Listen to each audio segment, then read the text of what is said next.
Bible reading സങ്കീർത്തനങ്ങൾ chapter 2. ജാതികൾ കലഹിക്കുന്നതും വംശങ്ങൾ വ്യർത്ഥമായത് നിരൂപിക്കുന്നതുമെന്ത്? യഹോവയ്ക്കും അവൻ്റെ അഭിഷിക്തനും വിരോധമായി ഭൂമിയിലെ രാജാക്കന്മാർ എഴുന്നേൽക്കുകയും അധിപതികൾ തമ്മിൽ ആലോചിക്കുകയും ചെയ്യുന്നത്. നാം അവരുടെ കെട്ടുകളെ പൊട്ടിച്ച് അവരുടെ കയറുകളെ എറിഞ്ഞുകളക.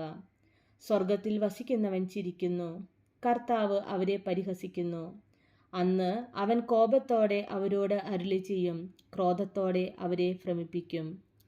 എൻ്റെ വിശുദ്ധ പർവ്വതമായ സിയോനിൽ ഞാൻ എൻ്റെ രാജാവിനെ വാഴിച്ചിരിക്കുന്നു. ഞാൻ ഒരു നിർണയം പ്രസ്താവിക്കുന്നു. യഹോവ എന്നോട് അരുളി ചെയ്തത്, നീ എൻ്റെ പുത്രൻ, ഇന്നു ഞാൻ നിന്നെ ജനിപ്പിച്ചിരിക്കുന്നു.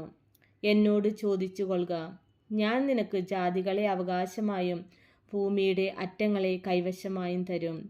ഇരുമ്പുകോൽ കൊണ്ട് നീ അവരെ തകർക്കും, കുശവൻ്റെ പാത്രം പോലെ അവരെ ഉടയ്ക്കും. ആകയാൽ രാജാക്കന്മാരെ ബുദ്ധി പഠിപ്പിൻ, ഭൂമിയിലെ ന്യായാധിപന്മാരെ ഉപദേശം കൈക്കൊള്ളുവിൻ. ഭയത്തോടെ യഹോവയെ സേവിപ്പിൻ, വിറയലോടെ ഘോഷിച്ചുല്ലസിപ്പിൻ.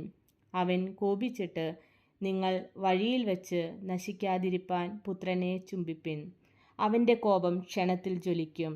അവനെ ശരണം പ്രാപിക്കുന്നവരൊക്കെയും ഭാഗ്യവാന്മാർ.